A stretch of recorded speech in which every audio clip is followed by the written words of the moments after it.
Warm welcome to Books and Talks PSC class.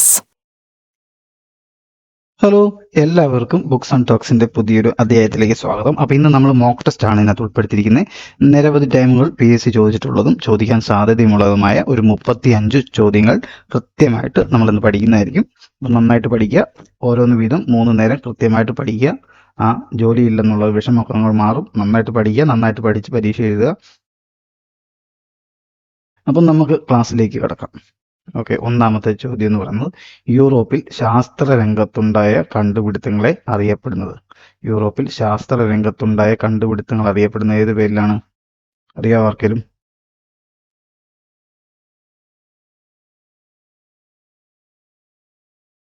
ആർക്കെങ്കിലും അറിയാവോ എന്താണ് യൂറോപ്പിൽ ശാസ്ത്ര രംഗത്തുണ്ടായ കണ്ടുപിടുത്തങ്ങൾ അറിയപ്പെടുന്നത്?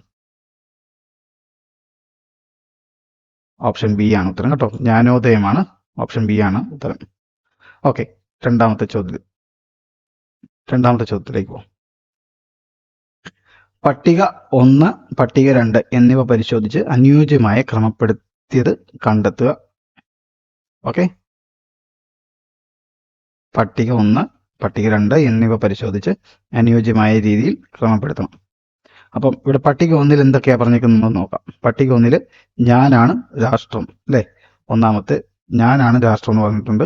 രണ്ടാമത്തേത് എനിക്ക് ശേഷം പ്രളയം. മൂന്നാമത്തേത് നിങ്ങൾക്ക് റൊട്ടിയില്ലെങ്കിൽ കേക്ക് തിന്നൂടെ. ഓക്കെ, നാലാമത്തേത് ഫ്രാൻസ് തുമ്മിയാൽ യൂറോപ്പിനാകെ ജലദോഷം പിടിക്കും. ഇങ്ങനെയൊക്കെ പറഞ്ഞത് ആരാണെന്നാണ് രണ്ടാം പട്ടികയിൽ നിന്ന് സെലക്ട് ചെയ്യേണ്ടത്. ഓക്കെ, അപ്പോൾ നമുക്ക് രണ്ടാം പട്ടികയിൽ ആരൊക്കെയാണെന്ന് നോക്കാം. ലൂയി 15 മേരി ആന്റോണിയറ്റ്,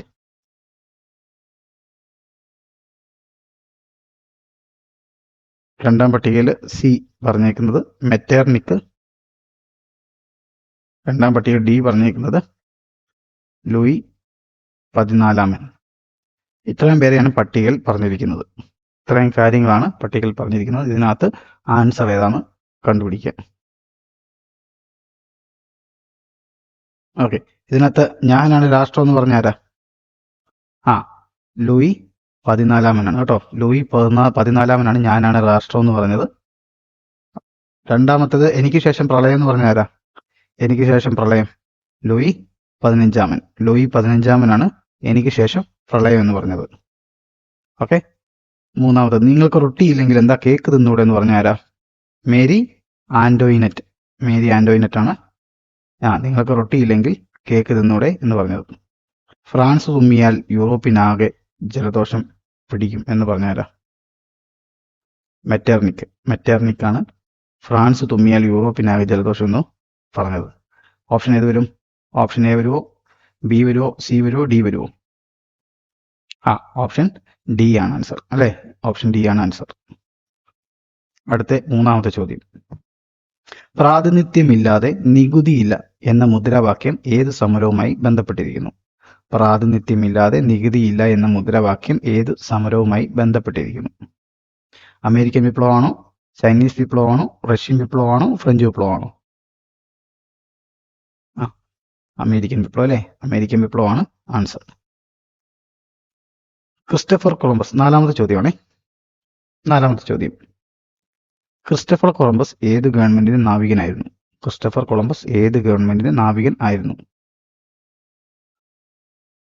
റഷ്യൻ ഗവൺമെന്റ് ആണോ, സ്പാനിഷ് ഗവൺമെന്റ് ആണോ, പോളണ്ട് ഗവൺമെന്റ് ആണോ, ഫ്രഞ്ച് ഗവൺമെന്റ് ആണോ? ഏത് വരും? ആൻസർ അറിയാവോ?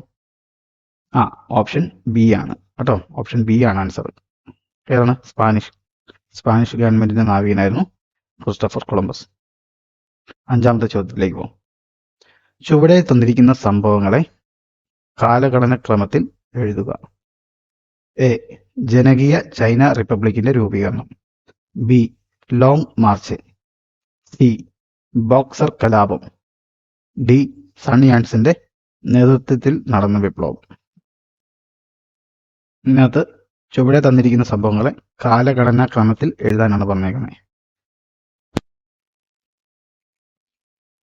ഏത് വരും? അറിയോ ആർക്കെങ്കിലും? ഏത് വരും? 5A വരും കേട്ടോ. എങ്ങനെ വരും? സി ഒന്നാമത് വരും. ബോക്സർ കലാപം ഒന്നാമത് വരും. സണ്ണി ആൻസന്റെ നേതൃത്വത്തിൽ നടന്ന വിപ്ലവം രണ്ടാമത് വരും. ലോങ് മാർച്ച് മൂന്നാമത് വരും. ജനകീയ ചൈന റിപ്പബ്ലിക് രൂപീകരണം നാലാമത് വരും. ആറാമത്തെ ചോദ്യത്തിലേക്ക് പോകാം.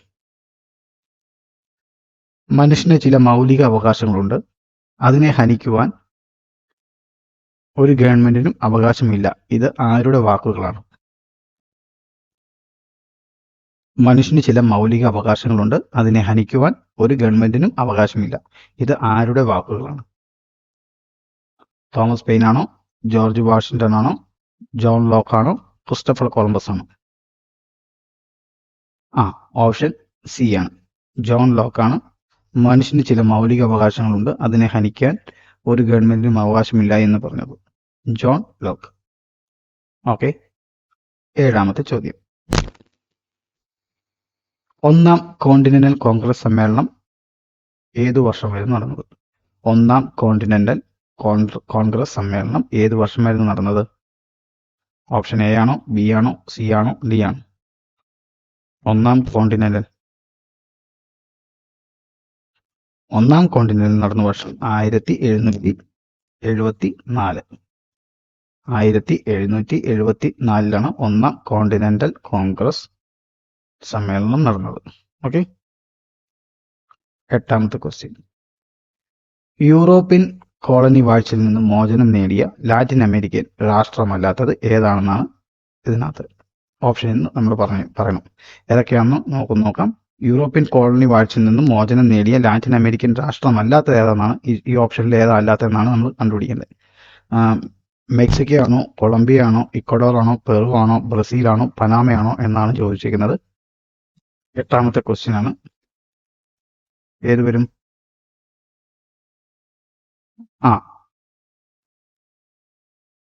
പനാമ വരും അല്ലേ? പനാമയാണ് യൂറോപ്യൻ കോളനി വാഴ്ചയിൽ നിന്ന് മോചനം നേടിയ ലാറ്റിൻ അമേരിക്കൻ രാഷ്ട്രമല്ലാത്തത്. എന്താ? പനാമയാണ് കേട്ടോ. പനാമ. ഒൻപതാമത്തെ ക്വസ്റ്റ്യൻ.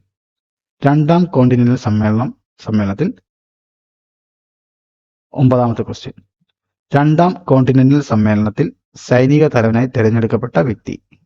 രണ്ടാം കോണ്ടിനെന്റൽ സമ്മേളനത്തിൽ സൈനിക തലവനായി തിരഞ്ഞെടുക്കപ്പെട്ട വ്യക്തി ആരാണെന്നാണ് ചോദ്യം. Option A, option B, option C, option D. ആരൊക്കെയാണെന്ന് നോക്കാം. Option A George Washington, option B Thomas Jefferson, option C Thomas Paine, option D Benjamin Franklin. ഏത് വരും answer? Answer A George Washington വരും കേട്ടോ. ജോർജ് വാഷിംഗ്ടൺ വരും. George Washington ആണ് രണ്ടാം continental സമ്മേളനത്തിൽ സൈനിക തലവനായി തെരഞ്ഞെടുക്കപ്പെട്ട വ്യക്തി. പത്താമത്തെ ചോദ്യം. കോണ്ടിനെന്റൽ കോൺഗ്രസ് സ്വാതന്ത്ര്യ പ്രഖ്യാപനം നടത്തിയത് ഏത് വർഷമാണ്? കോണ്ടിനെന്റൽ കോൺഗ്രസ് സ്വാതന്ത്ര്യ പ്രഖ്യാപനം നടത്തിയത് ഏത് വർഷമാണ്? പത്താമത്തെ ചോദ്യം. കോണ്ടിനെന്റൽ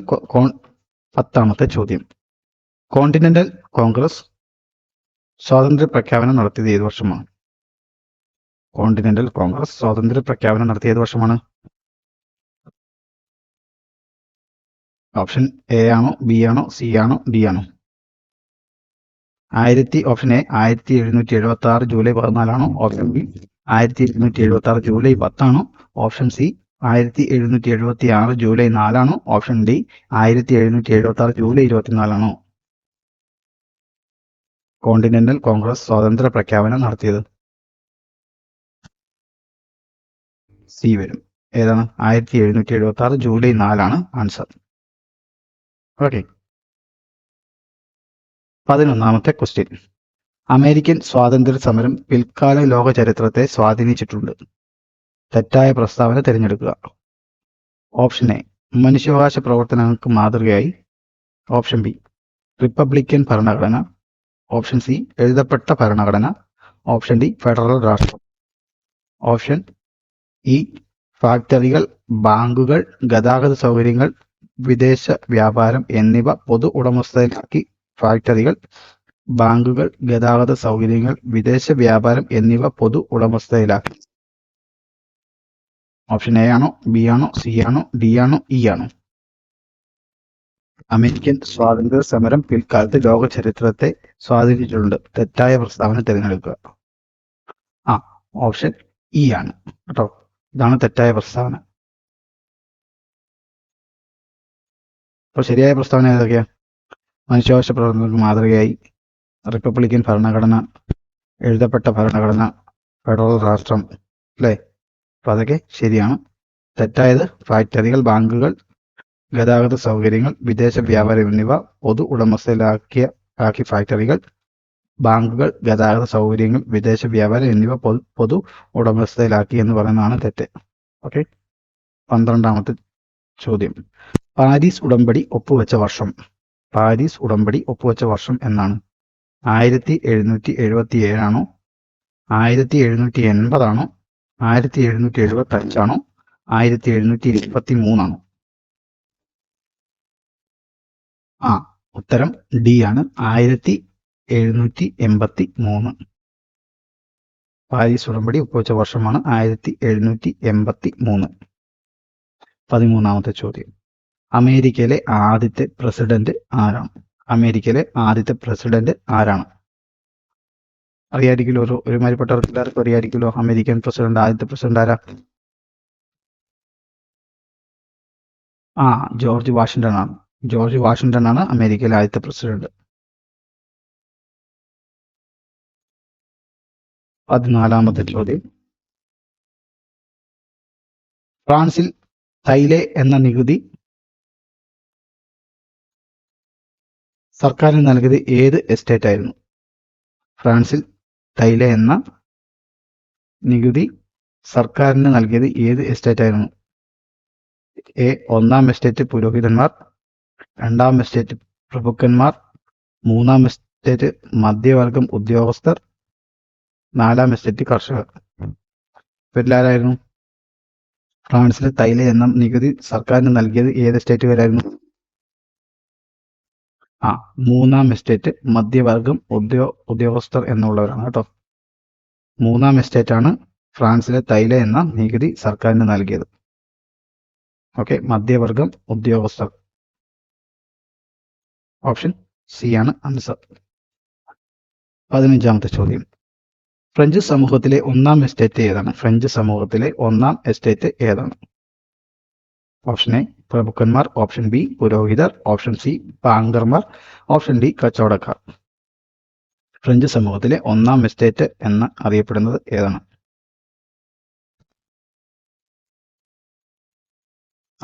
ഓപ്ഷൻ ബി ആണ്, പുരോഹിതരാണ് 1ാം എസ്റ്റേറ്റ് എന്നറിയപ്പെടുന്നത് കേട്ടോ. ഫ്രഞ്ച് സമൂഹത്തിലെ 1ാം എസ്റ്റേറ്റ് പുരോഹിതരാണ്. എനിക്ക് ശേഷം പ്രളയം ആരുടെ വാക്കുകളാണ്? 16ാമത്തെ ചോദ്യമാണ്. എനിക്ക് ശേഷം പ്രളയം ആരുടെ വാക്കുകളാണ്?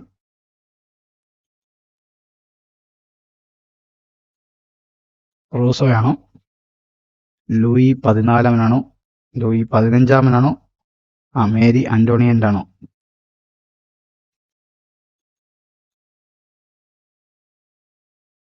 ആരാണ്? എനിക്ക് ശേഷം പ്രളയം എന്ന് പറഞ്ഞാൽ ലൂയി 15-ആണ്. സി ആണ് ആൻസർ. 17ാമത്തെ ചോദ്യം. ചുവടെ തന്നിരിക്കുന്ന സംഭവങ്ങളെ കാലഘടനാ ക്രമത്തിൽ എഴുതുക. എ, റഷ്യൻ വിപ്ലവം, ബി, സോവിയറ്റ് യൂണിയന്റെ രൂപീകരണം, സി, രക്തരൂഷിതമായ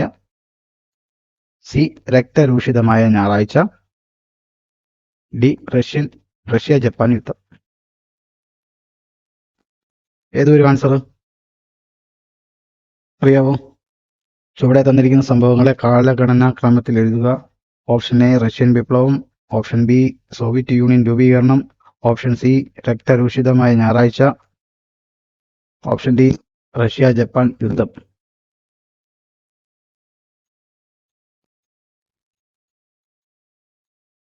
ഓപ്ഷൻ സി വരും, DCAB. DCAB എന്ന് പറയുമ്പോൾ ഒന്നാമത് വരും റഷ്യ ജപ്പാൻ യുദ്ധം വരും, രണ്ടാമതേത് വരും രക്തരൂഷിതമായ ഞായറാഴ്ച വരും, ബി മൂന്നാമതേത് വരും എ റഷ്യൻ വിപ്ലവം വരും, നാലാമതേത് വരും സോവിയറ്റ് യൂണിയന്റെ രൂപീകരണം. ഓപ്ഷൻ സി ആണ് ആൻസർ. 18ാമത്തെ ചോദ്യം. മനുഷ്യൻ സ്വതന്ത്രനായി ജനിക്കുന്നു, മനുഷ്യൻ എവിടെയും ചങ്ങലയിലാണ് എന്ന പ്രസ്താവനയിലൂടെ സ്വാതന്ത്ര്യത്തിന്റെ പ്രാധാന്യം വ്യക്തമാക്കിയ വ്യക്തി ആരാണ്? മനുഷ്യൻ സ്വതന്ത്രനായി ജനിക്കുന്നു, മനുഷ്യൻ എവിടെയും ചങ്ങലയിലാണ് എന്ന പ്രസ്താവനയിലൂടെ സ്വാതന്ത്ര്യത്തിന്റെ പ്രാധാന്യം വ്യക്തമാക്കിയ വ്യക്തി ആരാണ്? ആരാണ്? നെപ്പോളിയൻ ആണോ, വോൾട്ടയർ ആണോ, മോണ്ടസ്ക്യൂ ആണോ, റൂസോ ആണോ? ഓപ്ഷൻ ഡി റൂസോ ആണ് ഉത്തരം. ഓപ്ഷൻ ഡി റൂസോ ആണ് ഉത്തരം. 19ാമത്തെ ചോദ്യം. ഗില്ലറ്റിൻ എന്ന ഉപകരണം ഉപയോഗിച്ച് ജനങ്ങളെ വധിച്ച വ്യക്തി. ഗില്ലറ്റിൻ എന്ന ഉപകരണം ഉപയോഗിച്ച് ജനങ്ങളെ വധിച്ച വ്യക്തി ആരാണ്? റോബിസ്പിയർ ആണോ, മിറാബോ ആണോ, ലൂയി 15-ആമനാണോ, ലൂയി 14-ആമനാണോ? ഗില്ലറ്റിൻ ഉപയോഗിച്ച് റോബിസ്പിയർ ആണല്ലേ. റോബിസ്പിയർ ആണ് ഗില്ലറ്റിൻ എന്ന ഉപകരണം ഉപയോഗിച്ച് ജനങ്ങളെ വധിച്ച വ്യക്തി. 20ാമത്തെ ക്വസ്റ്റ്യൻ. ഫ്രാൻസ് തുമ്മിയാൽ യൂറോപ്പിനാകെ ജലദോഷം. ഇത് ആരുടെ വാക്കുകളാണ്? ഫ്രാൻസ് തുമ്മിയാൽ യൂറോപ്പിനാകെ ജലദോഷം. ഇത് ആരുടെ വാക്കുകളാണ്? ആരാണ്? നെപ്പോളിയൻ ആണോ, റൂസോ ആണോ, മെറ്റോർണിക് ആണോ, ലൂയി 14-ആമനാണോ? ഓപ്ഷൻ സി ആണ്, മെറ്റോർണിക് ആണ്. ഓപ്ഷൻ സി ആണ് ആൻസർ. 21ാമത്തെ ചോദ്യം. ഫ്രഞ്ച് വിപ്ലവത്തിന്റെ ഓർമ്മയ്ക്കായി ശ്രീരംഗപട്ടണത്ത് സ്വാതന്ത്ര്യമരം നട്ട ഇന്ത്യൻ ഭരണാധികാരി ആരാണ്? ഫ്രഞ്ച് വിപ്ലവത്തിന്റെ ഓർമ്മയ്ക്കായി ശ്രീരംഗപട്ടണത്ത് സ്വാതന്ത്ര്യമരം നട്ട ഇന്ത്യൻ ഭരണാധികാരി ആരാണ്?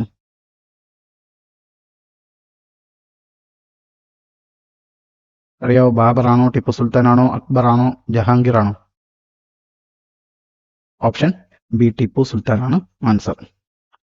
ഫ്രഞ്ച് വിപ്ലവത്തിന്റെ ഓർമ്മയ്ക്കായി ശ്രീരംഗപട്ടണത്ത് സ്വാതന്ത്ര്യമരം നട്ട ഇന്ത്യൻ ഭരണാധികാരിയാണ് Tipu Sultan. Option B answer. ഇനി 22ാമത്തെ ചോദ്യം. എ കോളത്തിന് അനുയോജ്യമായത് ബി കോളത്തിൽ നിന്നും തിരഞ്ഞെടുത്തെഴുതുക. Sunny Anson. എ കോളം വായിക്കാം. എ കോളത്തിൽ ഒന്നാമത് സണ്ണി ആൻസൺ, രണ്ടാമത് ജെയിംസ് ഓട്ടിസ്, മൂന്നാമത് ട്രോട്സ്കി, നാലാമത് ചിയാങ് കൈഷക്. ബി പാർട്ടിൽ America, China, Russia, Japan. A കോളത്തിന് അനുയോജ്യമായത് ബി കോളത്തിൽ നിന്ന് തിരഞ്ഞെടുക്കുക. ഏത് വരും? സണ്ണി ആൻസൺ ഏത് വരും? സണ്ണി ആൻസൺ ചൈന വരും അല്ലേ? സണ്ണി ആൻസൺ ചൈന വരും. ജെയിംസ് ഓട്ടിസ് ഏത് വരും? ജെയിംസ് ഓട്ടിസ് അമേരിക്ക വരും. ട്രോട്സ്കി ഏത് വരും?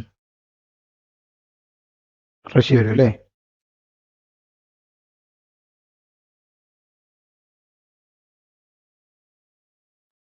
ചിയാങ് കൈഷക് ഏത് വരും?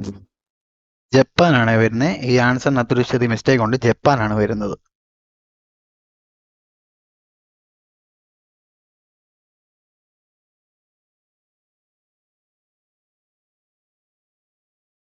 ഇരുപത്തിമൂന്നാമത്തെ ക്വസ്റ്റ്യനിലേക്ക് പോകാം. സോഷ്യൽ കോൺട്രാക്ട് എന്ന ഗ്രന്ഥത്തിന്റെ രചയിതാവ്. സോഷ്യൽ കോൺട്രാക്ട് എന്ന ഗ്രന്ഥത്തിന്റെ രചയിതാവ് ആരാണ്? റൂസോ ആണോ, വോൾട്ടയർ ആണോ, നെപ്പോളിയൻ ആണോ, മോണ്ടസ്ക്യൂ ആണോ? 23ാമത്തെ ക്വസ്റ്റ്യൻ. സോഷ്യൽ കോൺട്രാക്ട് എന്ന ഗ്രന്ഥത്തിന്റെ രചയിതാവ് ആരാണ്? ഓപ്ഷൻ എ റൂസോ ആണ് കേട്ടോ. ഓപ്ഷൻ എ റൂസോ ആണ് സോഷ്യൽ കോൺട്രാക്ട് എന്ന ഗ്രന്ഥത്തിന്റെ രചയിതാവ്. 24ാമത്തെ ക്വസ്റ്റ്യൻ. ഭരിക്കുന്നവരും ഭരിക്കപ്പെടുന്നവരും തമ്മിലുള്ള സാമൂഹിക ഉടമ്പടിയുടെ ഫലമാണ് ഭരണകൂടം എന്ന് അഭിപ്രായപ്പെട്ടത് ആരാണ്? ഭരിക്കുന്നവരും ഭരിക്കപ്പെടുന്നവരും തമ്മിലുള്ള സാമൂഹിക ഉടമ്പടിയുടെ ഫലമാണ് ഭരണകൂടം എന്ന് അഭിപ്രായപ്പെട്ടത് ആരാണ്?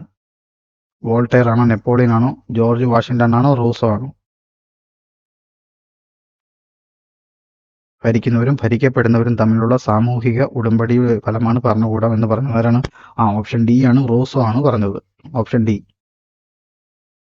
25-ാമത്തെ ചോദ്യം. വാട്ടർലൂ യുദ്ധം നടന്ന വർഷം. വാട്ടർലൂ യുദ്ധം നടന്ന വർഷം 1849 ആണോ, 1815 ആണോ, 1854 ആണോ, 1810 ആണോ? വാട്ടർലൂ യുദ്ധം നടന്ന വർഷം എന്നാണ്. ഓപ്ഷൻ ബി ആണ് ഉത്തരം.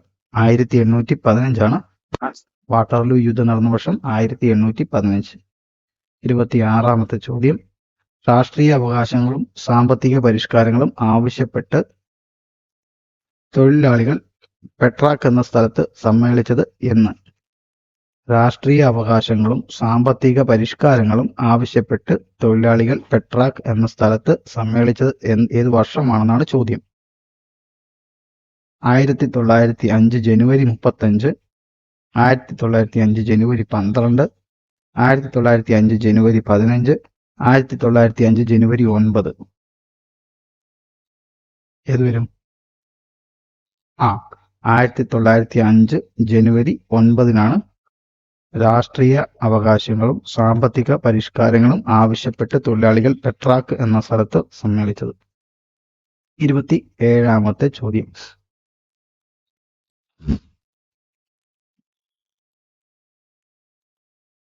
സോവിയറ്റ് യൂണിയൻ രൂപീകരിക്കപ്പെട്ട വർഷം. സോവിയറ്റ് യൂണിയൻ രൂപീകരിക്കപ്പെട്ട വർഷം. 27-ാമത്തെ ചോദ്യം. സോവിയറ്റ് യൂണിയൻ രൂപീകരിക്കപ്പെട്ട വർഷം എന്നാണ്? 1926, 1920, 1929, 1924. ഏതാണ്? സോവിയറ്റ് യൂണിയന്റെ രൂപീകരണത്തിന് ഏത് വർഷമായിരുന്നു? ഓപ്ഷൻ ഡി ആണ്. 1924-ലാണ് സോവിയറ്റ് യൂണിയൻ രൂപീകരിക്കപ്പെട്ടത്. 1924. 28-ാമത്തെ ചോദ്യം. ചുവടെ തന്നിട്ടുള്ള പട്ടിക പൂർത്തിയാക്കുക. ചുവടെ തന്നിട്ടുള്ള പട്ടിക പൂർത്തിയാക്കുക. പട്ടികയിൽ എ ഭാഗത്ത് common sense, B Amma, C long march, D മാച്ചുപിച്ചുവിന്റെ ഉയരങ്ങൾ. ഇതിനകത്ത് ബി പാർട്ടിൽ Thomas Paine, Maxim Gorky, Mao Tse tung, Pablo, Neruda. ഇതിലാര് വരും? ചുവടെ തന്നിട്ടുള്ള പട്ടിക പൂർത്തിയാക്കുക. എ കോളത്തിൽ നിന്ന് ബി കോളത്തിലുള്ളത് കണ്ടുപിടിച്ച് ബന്ധം മനസ്സിലാക്കി പൂരിപ്പിക്കാനുള്ളതാണിത്. ഇതൊക്കെ റാങ്ക് മേക്കഡ് ക്വസ്റ്റ്യൻ ആയിട്ടൊക്കെ വരാം. ഏത് വരും? 1 കോമൺ സെൻസ് ആര് വരും? തോമസ് പെയിൻ വരും അല്ലേ? ശരിയാണ്. ബി ഏത് വരും? അമ്മ, മാസ്കി ഗോർക്കി വരും. ശരിയല്ലേ? ഓപ്ഷൻ സി വരും. ഏത്? ലോങ് മാർച്ച് അറിയാം, മാവോ സെത്തുങ്. ശരിയല്ലേ? മാച്ചുപിച്ചുവിന്റെ ഉയരങ്ങൾ പാബ്ലോ നെരൂദ. അപ്പൊ ഏത് വരും? ഓപ്ഷൻ സി വരും. തന്നേക്കുന്നതെല്ലാം ശരിയാണ്. ഓപ്ഷൻ സി വരും. 29-ാമത്തെ ചോദ്യം. കറുപ്പ് വിപ്ലവം ഏത് സംഭവവുമായി ബന്ധപ്പെട്ടിരിക്കുന്നു? കറുപ്പ് വിപ്ലവം ഏത് സംഭവവുമായി ബന്ധപ്പെട്ടിരിക്കുന്നു? അറിയാവോ? കറുപ്പ് വിപ്ലവം അമേരിക്കൻ വിപ്ലവമാണോ, റഷ്യൻ വിപ്ലവമാണോ, ചൈനീസ് വിപ്ലവമാണോ, അതോ ഇവയൊന്നുമല്ല? ഏതാ ആൻസർ വരുന്നത്? ഓപ്ഷൻ സി ആണ്. ചൈനീസ് വിപ്ലവവുമായിട്ട് ബന്ധപ്പെട്ടാണ് കറുപ്പ് വിപ്ലവം. 30-ാമത്തെ ചോദ്യം. ചൈനയിൽ സൈനിക ഏകാധിപത്യത്തിന് തുടക്കം കുറിച്ചത് ആരാണ്? ചൈനയിൽ സൈനിക ഏകാധിപത്യത്തിന് തുടക്കം കുറിച്ചത് ആരാണ്? 30-ാമത്തെ ക്വസ്റ്റ്യൻ. ഇതിനകത്ത് ആൻസർ ആരെന്നറിയാവോ? ഓപ്ഷൻ എ ആണോ, ഓപ്ഷൻ ബി ആണോ, ഓപ്ഷൻ സി ആണോ, ഓപ്ഷൻ ഡി ആണോ? ചൈനയിൽ സൈനിക ഏകാധിപത്യത്തിന് തുടക്കം കുറിച്ചത് ആരാണ്?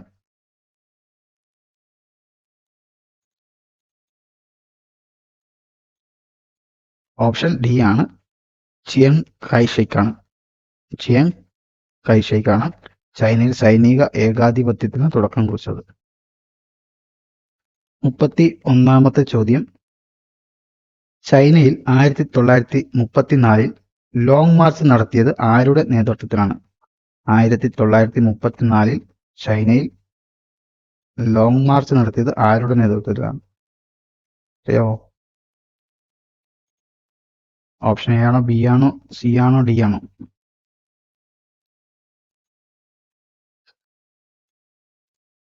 ഓപ്ഷൻ സി ആണ്. മാവോ സെ തുങ്ങിന്റെ നേതൃത്വത്തിലാണ് ചൈനയിൽ 1934 ലോങ് മാർച്ച് നടത്തിയത്. 32ാമത്തെ ചോദ്യം. ചൈന റിപ്പബ്ലിക്കായ വർഷം? ചൈന റിപ്പബ്ലിക്കായ വർഷം അറിയാമോ? എ ആണോ, ബി ആണോ, സി ആണോ, ഡി ആണോ?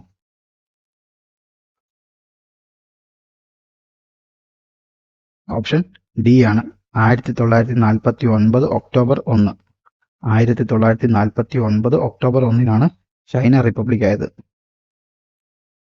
33ാമത്തെ ചോദ്യം. ചുവടെ പേര് സൂചിപ്പിച്ചിട്ടുള്ളവരിൽ ലാറ്റിൻ അമേരിക്കൻ സ്വാതന്ത്ര്യ സമരത്തിന് നേതൃത്വം നൽകാത്തതാരായിരുന്നു? ആരായിരുന്നു? ഓപ്ഷൻ എ ആണോ, ബി ആണോ, സി ആണോ, ഡി ആണോ?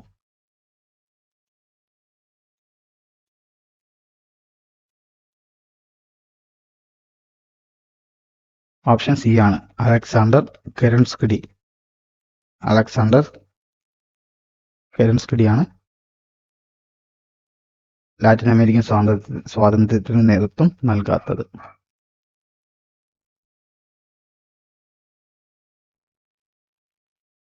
34ാമത്തെ ചോദ്യം. ഫ്രാൻസിലെ കർഷകരിൽ നിന്ന് തിത എന്ന നികുതി പിരിച്ചിരുന്നത് ഏത് സ്റ്റേറ്റുകാരായിരുന്നു? ഫ്രാൻസിലെ കർഷകരിൽ നിന്നും തിത എന്ന നികുതി പിരിച്ചിരുന്നത് ഏത് സ്റ്റേറ്റുകാരായിരുന്നു? അറിയാവോ? 4ാം സ്റ്റേറ്റ് ആണോ, 1ാം സ്റ്റേറ്റ് ആണോ, 3ാം സ്റ്റേറ്റ് ആണോ, 2ാം സ്റ്റേറ്റ് ആണോ? ഓപ്ഷൻ ബി 1ാം സ്റ്റേറ്റുകാരാണ് കേട്ടോ.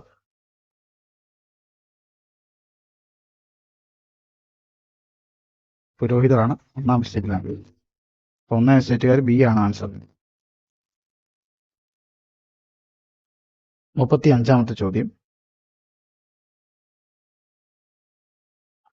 കാൾ മാർക്സും എംഗൽസും ചേർന്ന് രൂപം നൽകിയ ആശയ സംഹിത ഏത് പേരിൽ അറിയപ്പെടുന്നു?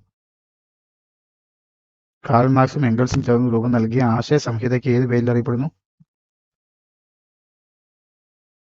നാസിസമാണോ, ഫാസിസമാണോ, സോഷ്യലിസമാണോ, മാർക്സിസമാണോ?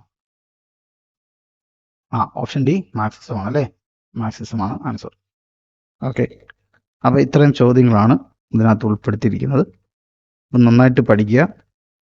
വീഡിയോസ് ക്ലാസ്സുകൾ ഒന്ന് വീതം 3 നേരം കൃത്യമായിട്ട് മനസ്സിലാക്കി പഠിക്കുക. ശരിയല്ലേ? നമ്മൾ അങ്ങനെ പഠിക്കുമ്പോഴാണ് കൂടുതൽ മാർക്ക് നമുക്ക് മേടിക്കാൻ സാധിക്കുക. കാരണം ഈ ചോദ്യങ്ങൾ നമ്മൾ പരിചയപ്പെടണം, ആൻസറുകൾ നമ്മൾ നമ്മുടെ ബ്രെയിനിൽ സ്റ്റോർ ചെയ്ത് വെക്കണം. ഒരു 3 പ്രാവശ്യമെങ്കിലും പറഞ്ഞത് വർക്കൗട്ട് ചെയ്യുക. ഓക്കെ, അപ്പോൾ വീണ്ടും ഒരു ക്ലാസ്സുമായിട്ട് നമുക്ക് കാണാം. ഓക്കെ.